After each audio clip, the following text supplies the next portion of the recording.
പ്രിയപ്പെട്ട പ്രേക്ഷകരെ, ഇന്ന് നയപ്രഖ്യാപന പ്രസംഗത്തിനിടയിൽ ഒരു അപ്രതീക്ഷിതമായൊരു കാഴ്ച നമ്മൾ കണ്ടു. സാധാരണ സഭയിലേക്ക് ഗവർണറെ സ്വീകരിക്കുന്നൊരു പ്രോട്ടോകോൾ ഉണ്ട്.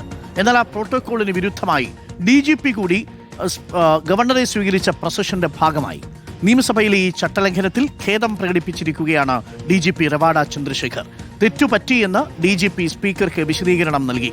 നടപടിക്രമങ്ങളിലെ ധാരണക്കുറവാണെന്നാണ് വിശദീകരണം. ആദ്യമായി സംഭവിച്ചതുകൊണ്ട് നടപടി ഉണ്ടാകില്ലെന്ന് സ്പീക്കർ അറിയിച്ചിട്ടുണ്ട്.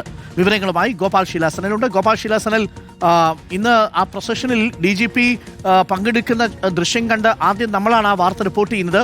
നയപ്രഖ്യാപന പ്രസംഗം കഴിഞ്ഞ ഉടൻ തന്നെ അത് ചില ആളുകൾ നമ്മുടെ ശ്രദ്ധയിൽപ്പെടുത്തി. നമ്മൾ ആ വാർത്ത ബ്രേക്ക് ചെയ്തു. അത് പിന്നീട് സ്പീക്കറുടെ അനുമതിയോടുകൂടിയാണോ എന്ന് നമ്മൾ അന്വേഷിച്ചു. പക്ഷേ അത് സ്പീക്കറുടെ അനുമതിയോടുകൂടിയല്ല എന്നാണ് നമ്മൾ മനസ്സിലാക്കുന്നത്. ഇപ്പോൾ ആ പ്രൊസഷനിൽ പങ്കെടുത്തത് തെറ്റായിപ്പോയി, ചട്ടമറിയാത്തത് കൊണ്ടാണെന്നുള്ളതാണോ DGPയുടെ വിശദീകരണം? ഇത് നിയമസഭയുടെ ചരിത്രത്തിൽ ആദ്യമല്ലേ ഗോപാൽ? തീർച്ചയായും ഡോക്ടർ അരുൺ, ഇപ്പോൾ അത് സംബന്ധിച്ച ഒരു വ്യക്തമായ വിശദീകരണം നിയമസഭാ സ്പീക്കറായിട്ടുള്ള തിരുവഞ്ചൂർ രാധാകൃഷ്ണന് DGP റവാഡ ചന്ദ്രശേഖർ കൈമാറിയിരിക്കുകയാണ്.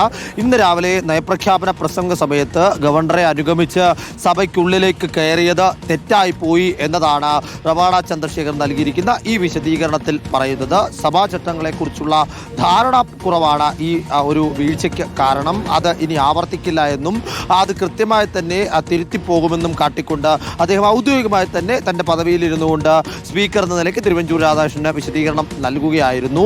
മറുവശത്ത് സ്പീക്കർ ആ വിശദീകരണം അംഗീകരിക്കുകയും ആ വിവാദം അവിടെ കൊണ്ട് അവസാനിപ്പിക്കാനുമുള്ള തീരുമാനത്തിലേക്കാണ് എത്തിയിരിക്കുന്നത്. കാരണം ഈ DGP എന്ന പദവിയിലിരിക്കുന്ന ആളായതിനാലും അതിനോടൊപ്പം തന്നെ ആദ്യമായി സംഭവിച്ചതായതിനാലും ഇതിൽ തുടർ നടപടികൾ വേണ്ട എന്നും ഇതോടുകൂടി ഈ പ്രശ്നം അവസാനിപ്പിക്കുന്നു എന്നതുമാണ് ഈ വിഷയത്തിൽ സ്പീക്കറുടെ ഒരു നിലപാട്. നേരത്തെ അരുൺ സൂചിപ്പിച്ചതുപോലെ തന്നെ നമ്മൾ തന്നെയാണ് ഇക്കാര്യം പൊതുവിൽ ഈ പൊതുസമൂഹത്തിലേക്ക് അവരുടെ ശ്രദ്ധയിലേക്ക് കൊണ്ടുവന്നത്. പിന്നീട് പ്രതിപക്ഷ നേതാവ് പിണറായി വിജയൻ അടക്കം അത് സഭയിൽ ഉന്നയിക്കുകയും ചെയ്തു.